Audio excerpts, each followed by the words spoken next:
சர்பசாந்தி செய்ய வேண்டும். கால சர்பதோஷம் இருக்கிறது, சர்ப சாபம் இருக்கிறது.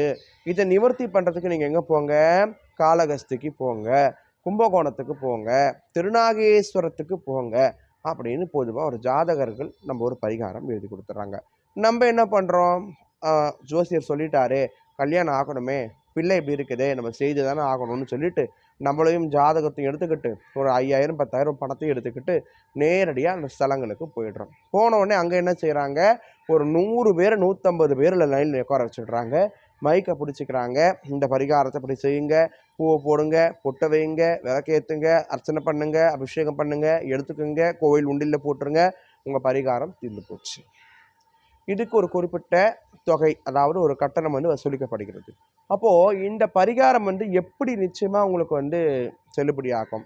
இது ஒரு வகை. இது கமர்ஷியலாகவே மாறிடுச்சு. இன்றைக்கி காளகஸ்தி இது போன்ற